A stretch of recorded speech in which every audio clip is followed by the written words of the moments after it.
What's up, y'all? Time for the Florida Derby here as we're coming in the home stretch to the Kentucky Derby. Grade 1 prep here, mile and an eighth, Gulfstream Park. We know what it is. $1 million on the purse for the purse here, but more importantly, you're gonna winner gets to solidify his spot in the Kentucky Derby. Let's get into this here. We don't have a lot of time. Number one, Neolithic Florida bred horse out of Harlan's Holiday. Birdstone on the other side of that family tree, so he's got good breeding to go this distance here. 10-1 in the morning odds. Edgar Zayas is riding him, trained by Saffie Joseph. Saffie Joseph did win this race a couple years back with White Barrio, championship horse now. Got his first grade 1 win here. Edgar Zayas, familiar with the track. He's never ridden this horse before, though. So he's got to get familiar with the horse. Horse is showing some progress as of late. 58-second breezing is the first thing I see. That's very rare. Bullet time for him, 58-second breezing at Gulfstream Park. Some decent workouts behind that. A 50, not good, but before that he had a 1 minute flat in 48 seconds, so those are solid. Last race out was third in the Fountain of Youth. Irad Ortiz Jr. was riding him there. He's got better things to do, though, for this race. So Zayas is getting him 2 lengths off the leader in that Fountain of Youth, so that's not bad. He wasn't out of it. Got a win at Gulfstream 6 furlongs before that, and an allowance race in second in the Affirmed before that one. So, decent-looking horse. The only problem is he's going to be running out front. I don't think he's going to be able to get away from this crew. Looking to probably go at about a 47-second opening half. I think he's going to need to really go faster. If he can pull off like a 46 flat, I think he might be able to get away from him if unchallenged at that speed. I think that will be his challenge, though. He's going to be out front. A few other ones that are going to want to be out front challenging him.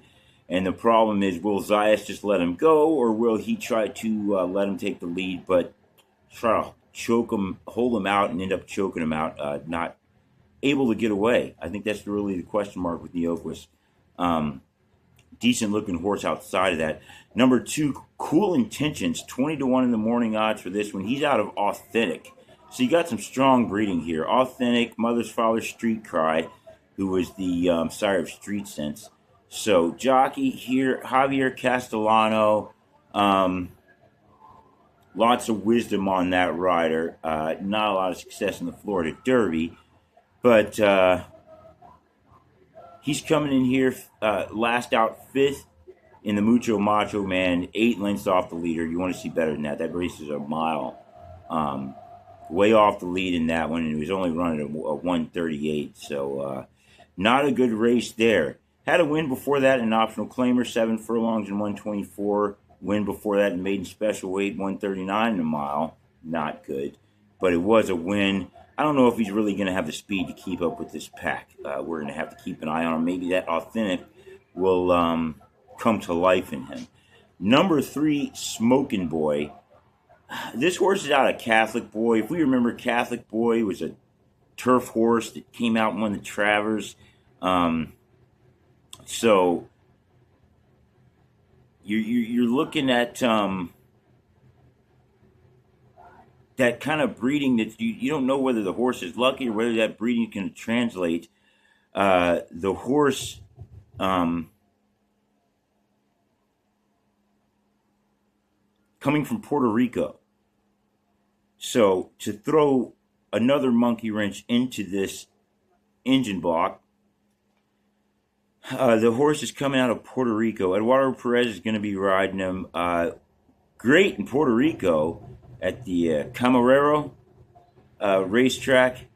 He wins this Clásico August. Let me get my accent together here. Clásico Agustín Mercado Reverons. All right.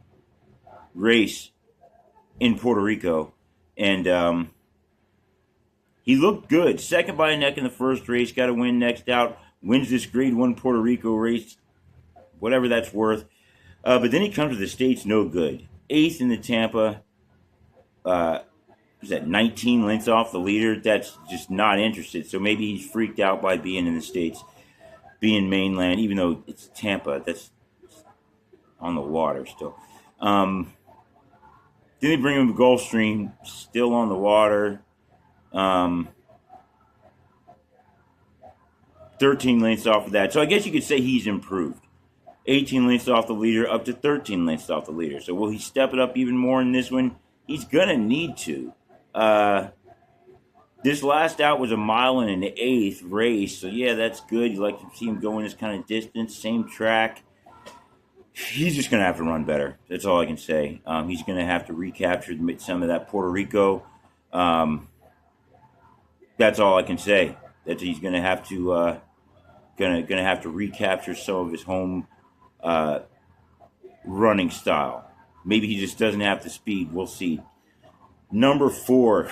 Now this is the horse we don't know. Does he have the speed? Does he have the distance? He's got the jockey. He's got the trainer. He's got the breeding. Bred by Gunrunner, championship horse out of Candy Ride. We all know about Gunrunner. Gunrunner might be the top. Sorry, I didn't look at the numbers or anything. I mean, I'm sure Tappett's still probably number 1 overall. But Gunrunner's definitely moving up there in the siredom. 4-1 in the morning odds, only because the horses only run 2 7-furlong races.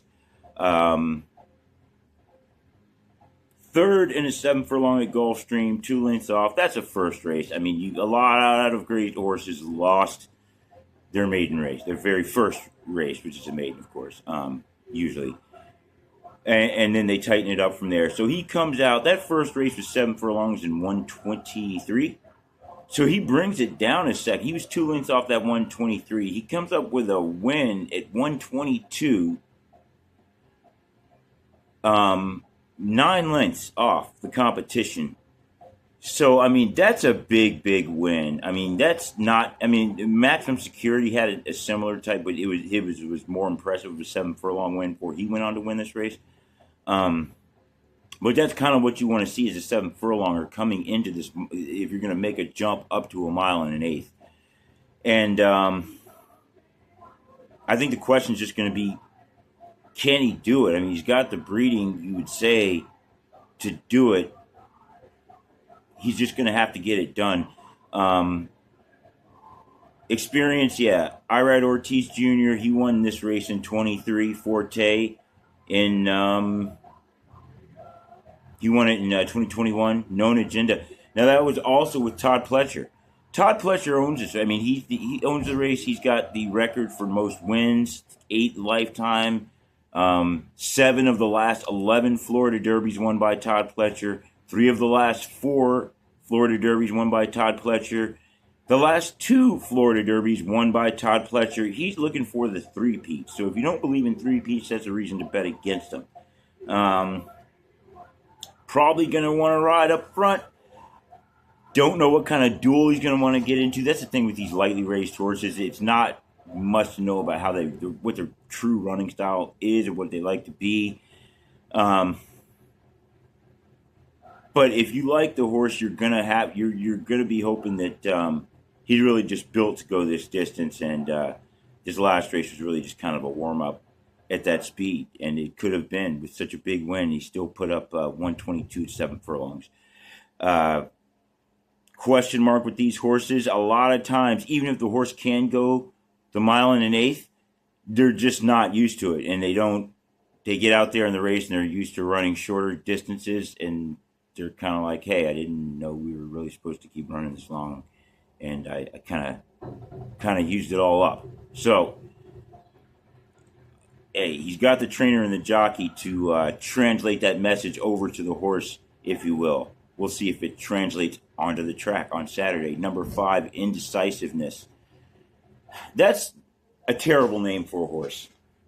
That's a terrible name for a horse. You don't ever want to name a racehorse a negative-sounding name. It just doesn't make sense. It's like naming your kid a negative-sounding name. Like the people in the 1800s named their kid Misery and Dilemma or crap like that. Like, you name your kid Misery. I wonder what she's going to be like. indecisiveness. So you already know you're going to get an indecisive horse. Now, from a handicapping standpoint, that could be good because you're like, hey, this horse hasn't fired in a while. He's been off for the last 3 races. He got a win, then he comes out fourth, 15 lengths off, fourth, 11 lengths off, third, 5 lengths off. Maybe he's going to decide to win here.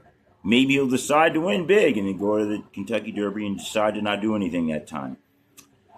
Jorge Ruiz riding him,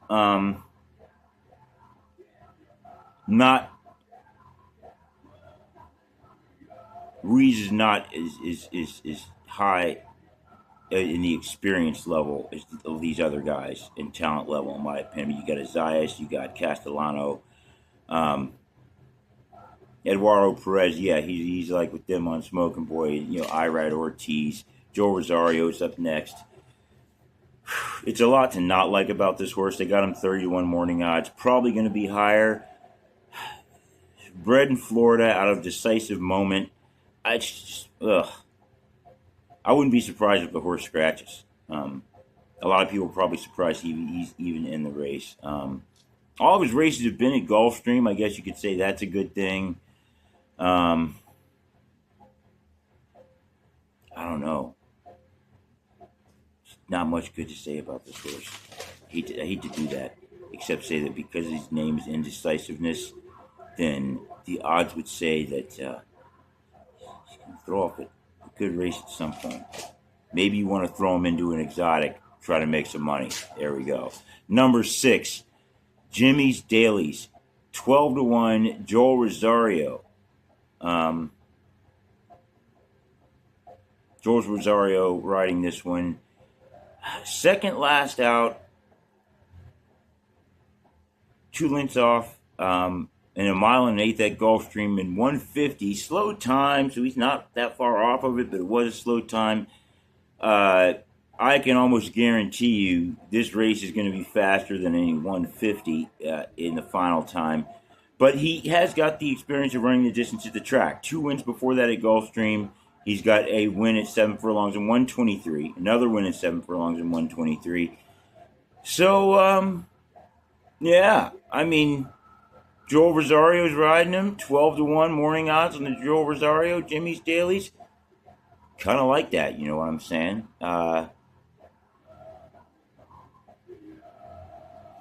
Now, I do have to check from the breeding standpoint 1 second here. Pardon me. Because I for whatever the reason, I didn't record the breeding. Oh, yes. Horse is out of Vacoma. Vacoma, very big stud fee for what he is, I guess. He was good. He's out of Candy Ride as well, so, I mean, I guess you want to throw him alongside that. He's a half-brother to Gunrunner. But I guess you would say that's some pretty decent breeding to go along with the Joel Rosario. 12-1 is some juicy odds on a Joel Rosario like that. The horse 2 wins in his second place at Gulfstream. Probably going to be riding up front, but with Rosario on there, Rosario's good, man. He knows how to take a front runner and pace him properly. I mean, that's what really makes those top jockeys the top, in my opinion, is that clock in the head. They know how fast the race is really going without having the little ticker pop up on the screen just saying 22 seconds, 46 seconds, 109. These guys just, it's all in their head. Rosario's got that. We saw that last week in the Louisiana Derby. He timed that right. The horse is decent. Asmussen's a good trainer, yeah. But Rosario, I mean, the jockey and the horse have got to get it done when it's longer. And the jockey's the brain. I wouldn't count this horse out. I don't know if I like him to win it, but you might want to take him as a hedge or something like that, or throw him as an exotic for sure. Number 7, Enter the Dragon, named after the Bruce Lee movie. This horse is out of Outwork, so you don't have the breeding going in here. 30-1 in the morning odds, ridden by Dylan Davis. Don't have the jockey in there. Dylan Davis, hard for me to trust that guy. Second last out in the Colonel Liam Stakes. All right, that was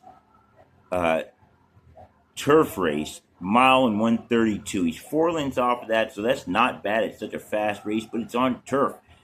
You can't translate turf races to dirt. I've been working on that metric for probably almost 20 years now. How do you convert turf to dirt with any sort of a reliable metric? Even ballpark. I'll take a ballpark metric. I just can't come up with anything. I can't come up with anything consistent. It seems a lot more to have to do with not only the breeding of the horse, but the personality. Some horses in toughness. Some horses can switch, some can't. And then it's the circumstances. Maybe he could run on turf, but they sent him in the wrong turf, or maybe this horse could have switched to dirt, but they put him in a dirt race that was a wrong situation, or dirt he didn't like, or just too tough a competition. That's a tough metric. That's why the odds end up so high on these horses. But you're looking at a horse that was mostly a turf horse. He did have some good turf races. Like I said, second in the Colonel's Liam, fourth in the Kitten's Joy. Got to win an optional claimer there. His only dirt race was in the Aventura, fourth in that. You're taking a big gamble here. I wouldn't be surprised if he scratched. To tell you the truth, that kind of happens sometimes with horses like this. But we'll see if they leave him in there. I don't want to throw him out, though. Because, like I said, if I'm very harsh at translating the speed figure for this horse, he's still a contender. If you're still do a very harsh translation of these past couple of turf races he's been in, he's still in competition for this race. But then you look at his only dirt race, he's not. He's the worst horse on the page. So, hey, that's why they run the races. Number 8, Madaket Road. Now, this is a quality road horse out of Elusive Quality. The kind of breeding you like to see. Tyler Gaffion's riding him. He's all right. You know, this isn't really his track, but he's all right. 7-2 in the morning odds because he's trained by none other than Big Bad Bob Baffert, who rarely comes down here to South Florida. I'm telling you, you don't really see Baffert horses down here. This is much more of a Pletcher zone. This is much more of a South New York type of vibe. You get New York, lots of New York, Miami connections going back decades. So you don't really have that Cali thing. Baffert likes to go into Arkansas, where he can just dominate with that Cali money. There in Arkansas, he doesn't have much competition. And as long as he doesn't piss anybody off in Arkansas, because they're kind of rough over there. But you can come over there and do your thing. Just don't mess with the locals too much. But Baffert, Arkansas has been good to him. So you're wondering, why is he not sending this horse to Arkansas? Why didn't he send the horse to Louisiana? Why isn't he running the horse in Cali? I don't know. Maybe he just doesn't want to run him against his other horses. So he figured, hey, why not? I'll send this horse down to Florida. Maybe Florida's not so bad. They're very welcoming, open place. They welcome people from all kinds. They welcome people with questionable pasts, controversial allegations in the air. There's lots of us down here in South Florida of all different types. So maybe Bob Baffert said, hey, been the villain of late. Maybe I'll check out the South Florida scene a little bit, throw a horse down here. Madaket Road. Last out, second in the Rebel. 1 length off the leader. That's good. That's a good run for that race, especially being it's a lower level prep or intermediate prep race. It's going to be forwardly positioned. But of course, what Baffert horse isn't forwardly positioned? I mean, honestly, I have a hard time thinking of a decent Baffert horse that you've ever known of really as a closer. The question is, do they time it right? So that's what we're probably going to be looking for again. He's probably going to be near the lead, looking to time it. I don't think he's going to be on the lead, though, unless they give it to him. Probably going to be looking to time a good victory, so he's probably going to be in the mix. Before that Rebel run, he was in the RB Lewis out there in Santa Anita, third place in that one, 6 lengths off. Had a win in Santa Anita. Before that, made special weight. So you're looking at a win, a third, and a second. Matticat Road, Baffert. I would want to see somebody a little bit better than Gaffleone. I've always thought Gaffleone was going to improve. He hasn't improved to the point I would have liked to see him at this point in his career. So that's that. I think he's a decent play. He definitely makes the race more interesting. But I don't know if you really want to, is a handicapping standpoint, give Baffert that much credit here. Just because he hasn't run here as much as those other tracks he knows as well. Number 9, Tappan Street. An Into Mischief horse. As we know out of Harlan's Holiday, his mother's father is Distorted Humor, sire of Kentucky Derby winner 2004. Funny side. So, 2003.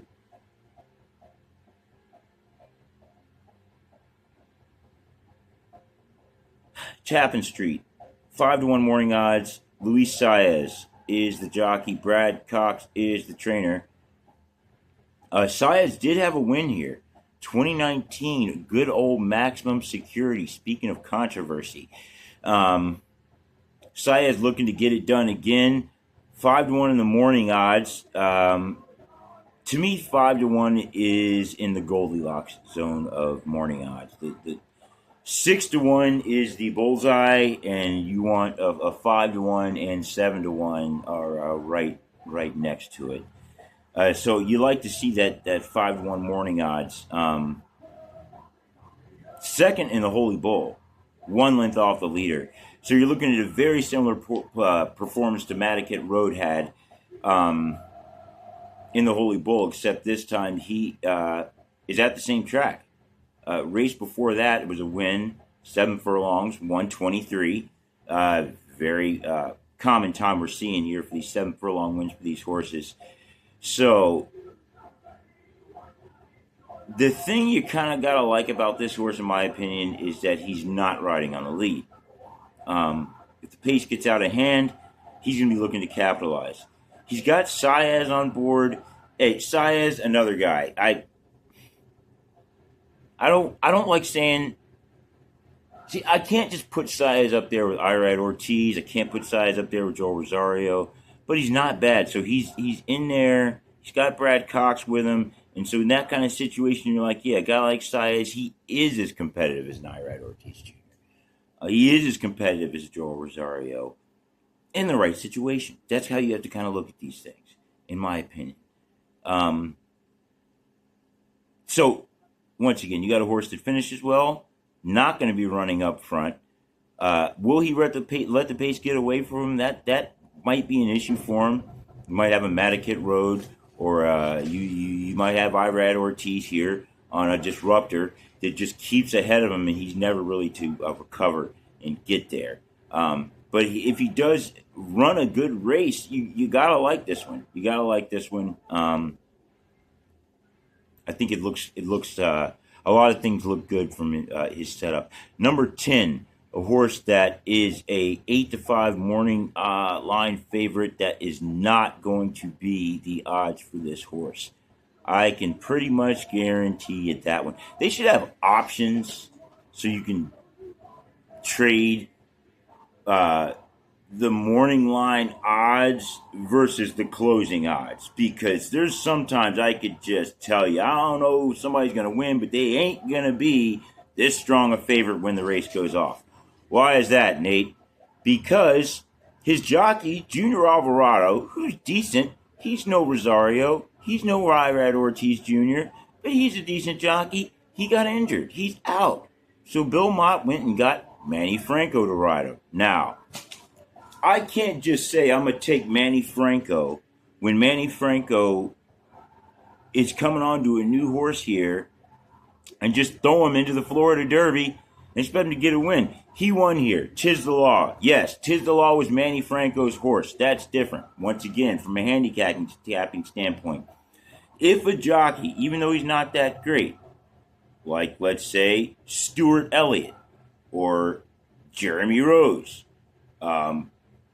those guys, not that great, horse to horse to horse, but when they're with a horse they have a good rapport with, and that horse has a lot of talent, you can go right to the Hall of Fame with the one horse. Just ask Jeremy Rose.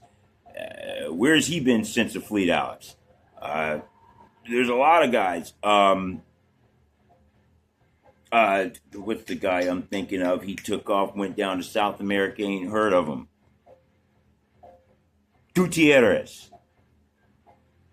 A lot of these guys, these guys all have another, though.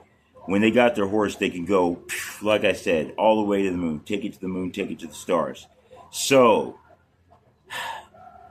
I said all that to say this. That ain't the situation on this horse. 8-5 morning odds? No way. Now, Sovereignty, half-brother of Tappan Street and out of Into Mischief, which those Into Mischief horses are all over the place now. Mother's father is Bernardini. So you got good 1.25 mile breeding once again on that side. Another one not going to be riding on that lead. He's going to be in good position to win this one. If it was Junior Alvarado riding him, I still would have some trouble picking him as a winner. Because he's going to be so heavily touted, and you're talking about Florida Derby, and you're talking about all these other good horses up against him to beat. But now that they switched it to Manny Franco, I just can't do it. I can't do it. I can't trust Manny Franco to run first or second, or really even third. Now, granted, if the horse is good enough, he'll be in the money. But I don't like this Manny Franco thing at all. Last out, the horse had the win in the Fountain of Youth, but it was a win by a neck, and you're not coming back with the same jockey. Before that win, 5-length win in the street sense, Churchill Downs, 143 again. So you got that time, the 1 second over even. Good. Once again, good. It's all looking good. Everything looks good except they switched the jockey. I don't think it's going to translate over. I'm sorry. So, how do I have this shaken out? Pace-wise, I think the lead's going to go to Neoquist in the long run. He's going to be up front. Second place, behind him, second in the pace. I've got the 4, the 6, and the 8. So we're looking at Mataket Road, the 8, the Baffert horse. You know he's going to be in the mix. The 6, Jimmy's Dailies, Rosario. He will keep the horse behind the lead. Rosario's not going to take the lead. Not 100%, but yeah, I'm 95% Rosario's not going to take the lead in that one. And then also the 4, Pletcher, Irad Ortiz. He may go for it. Irad may go for the lead if the horse feels like he wants it, but I don't think that's their strategy either. So that's why I think Neoquist goes and gets the lead. And I think they have it, let him have it decently enough. I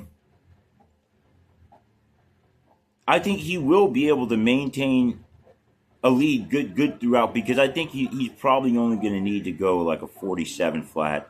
I think he'll be able to hold that lead. I don't think they're really going to start pressing him right away. So I think we're going to be looking at maybe a 111, 110 in the 3 quarters. But then they're going to start coming. Rosario's going to start coming. Gaffleone's going to start coming. Saez going to start coming. Irad Ortiz Jr. is going to start coming. Will Edgar Zayas know it's time to go? He's good at this track.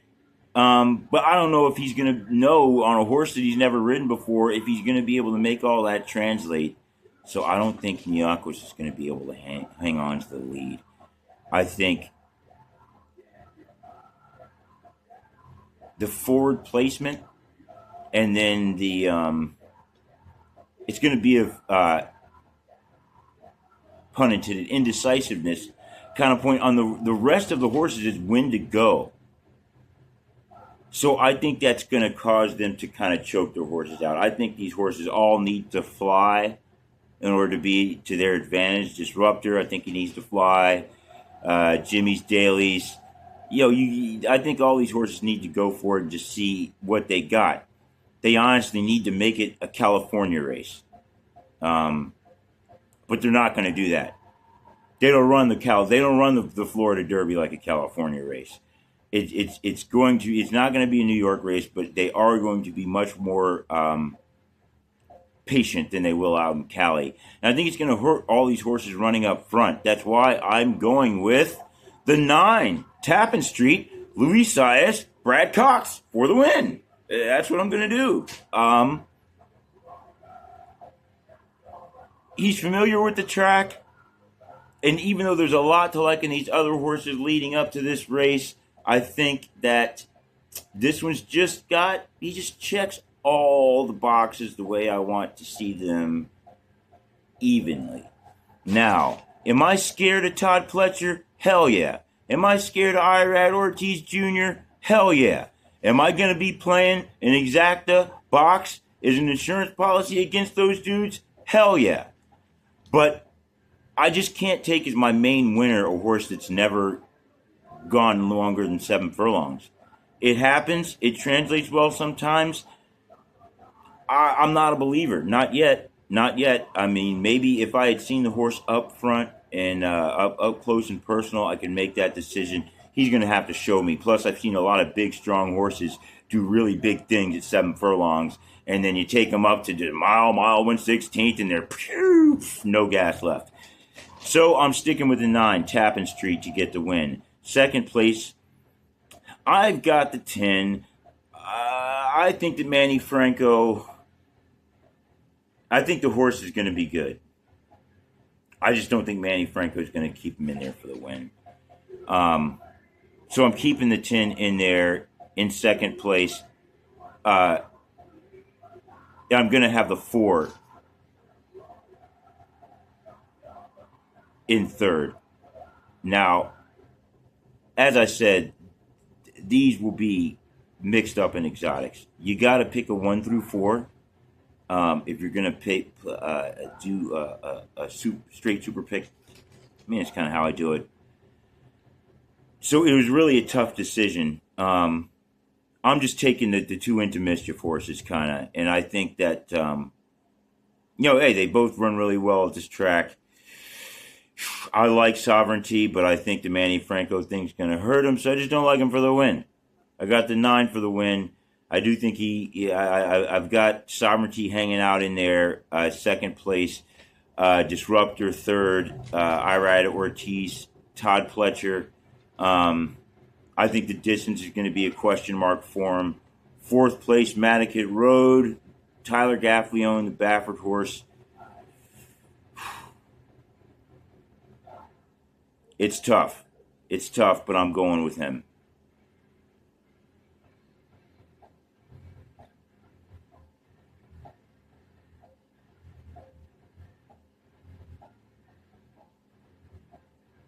You know what? I can't do it. I can't do it. I'm sorry. Sorry, just going to have to. When you look at the performance of Joel Rosario, and I rarely make these changes, but I'm going to have to. I'm going to have to go with this number 6 in second place. Like I said, I just can't. Manny Franco just bothers me, and he doesn't know this horse. So, yeah, that's what I'm going to have to do. I'm going to have to go with the 6 in second place with Rosario. I'm taking the 4 in third.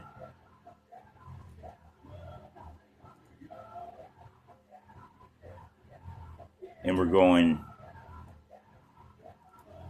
with the Baffert horse, the 8. I got to remove the 10. I just don't think Manny Franco has it. There you have it. That's what was my big hang-up in this race. was what to do with this favorite. To me, he shouldn't really have even been that strong of a favorite. Now that we're to Manny Franco, it's just sometimes things just seem that much more clear.